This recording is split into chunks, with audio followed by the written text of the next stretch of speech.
Hey, Courtney, thank you for joining us. We just need to unmute you quick. Okay, great. We'll start with Eric Wilson. Hey, Courtney, how are you? Good. How are you? Good. I'm doing well. I'm doing well. Good.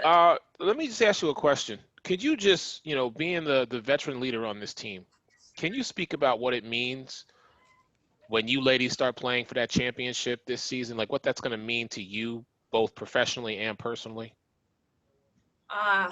It's going to mean a lot. I've spent a lot of time here, and we've had a lot of ups and downs in Chicago.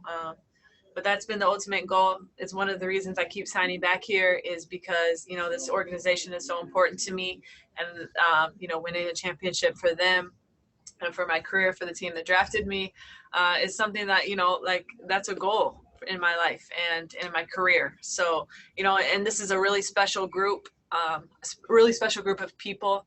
And I think that we have what it takes, talent-wise, chemistry-wise, everything that it takes to win a championship we have on this roster. And so, that's what we're looking to do. We're just looking to what a season to be able to do that too here in the bubble. Yeah. And I mean, you hold almost all the assist records when it comes to, the WNBA. So can you speak to, aside from that, is there another personal goal that you've set for yourself?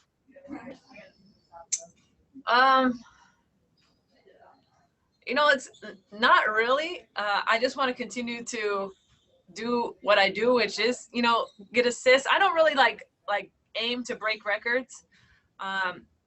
Winning games, winning a championship is the goal. And so to do whatever that takes is going to be my goal, whether it's I need to score a little bit more, have a little less assists, whatever that's going to be. I just want to win a championship, and I want to be like a main reason. I want to lead this team and make us a contender. Thank you. Aaron Walling. Hey, Courtney. So you guys have been practicing with Ruthie. What have you seen from her that has helped you guys instill confidence in her as a player as you get ready for this first game? Well, Ruthie is such a student of the game. She really understands, is trying to absorb as much as she can. She's kind of, trying to fit in, find her role, find her niche, and really learn a new system. And, I think that's tough to just do that, but I've been really impressed with how she is kind of just taking it on. James is hard on her and expects a lot from her. And, she's finding a way. She's going to help. She's going to give us really solid minutes, and she's going to be a really good player for the Chicago Sky. And my other question would be is, for some people, there's a big difference of playing in Chicago than playing in the IMG Academy. What's something that someone may not know about the difference in playing in those two locations?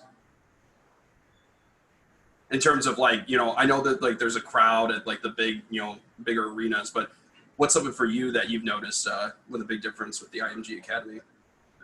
Well, I think being in one spot, I think one of the hardest parts about playing in the WNBA is the amount of travel and just being able to take care of your body night in and night out, know that you could have a back-to-back, you could be traveling one day, suit up the next day at home, but being able to be here, really focused on recovering, so that you're your best every single day. That's a huge advantage, for players. And I think rookies, that's something that you don't really understand when you're a rookie year. You hear about the rookie wall, and it has a lot to do with the amount of games in the short amount of days with traveling. And, that's something that you don't have to kind of get through here, because we're going to all be right here. We're going to work on recovery. We're going to have time. I know we're going to have a lot of games in a short amount of days, but we don't have to travel. So, it's just a different dynamic that I think that even next year she'll almost have to be a rookie again when it comes into that. All right. Thanks, Courtney. Yeah. Jason Palmer. Hi, Courtney. A follow-up to my colleague's question there. It's very similar. I was just going to ask you, what is the shooting background like there? Obviously, it's a lot different than, at Wintrust, and, it's going to be like that for the whole season. So, but what is it like? Well, that is a difference. It has a close backdrop, black backdrop. Usually we have fans, and sometimes you even have the, boards behind the backboard. So that's different. But luckily, it kind of reminds you a little bit of a practice gym where you're like the wall is right behind. Mm-hmm. Good shooters, that doesn't affect them, but so shooters will shoot well. The other ones, we'll see. Okay, and then my second question was, Coach Wade just said that, everyone's going to play an important role, even the 10th person coming off the bench, just because of the amount of games. So everybody's important. You've got two people who've just basically not done this before. How do you help your rookies get through this crazy season that nobody has really kind of experienced before? I think just like really reiterating the fact that like it is new and you're going to make mistakes, but you're here for a reason. Just continue to work hard and be you. That's what I'm telling Stella every day. Like, don't be so hard on yourself. It took me years. Mm-hmm. So to really get it down. And so you're not going to get it down today or tomorrow, but just like keep doing you. You're going to impact the game the way you can. You're important on this team, and just like find a way.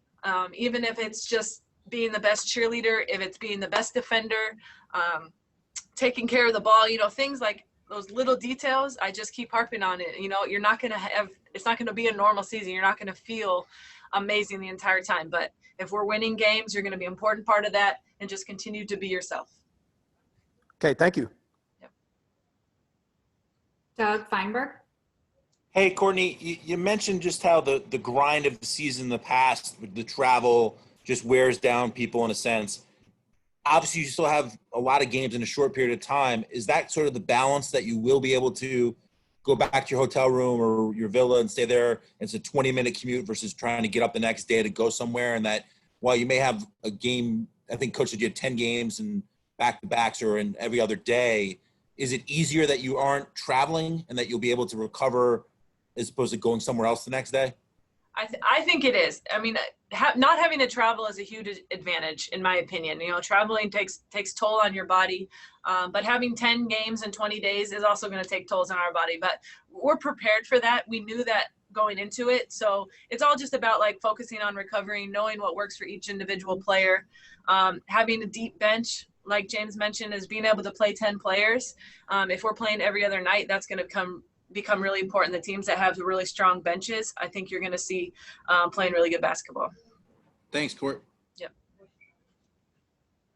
Jake Meister. Hi, Courtney. So you guys have had some scrimmages the past few days. What have you seen both from your perspective and just the team's perspective in general, just how you guys are working against another squad? I think that we have exposed some ththings that maybe that we need to work on that we didn't realize, which is important, which is why you do scrimmages. But in general, we just play so well together, and it feels like to me that we haven't really missed a beat when it comes to that. Of course, details, intangibles are things that we need to dust off some, really focus on and get better.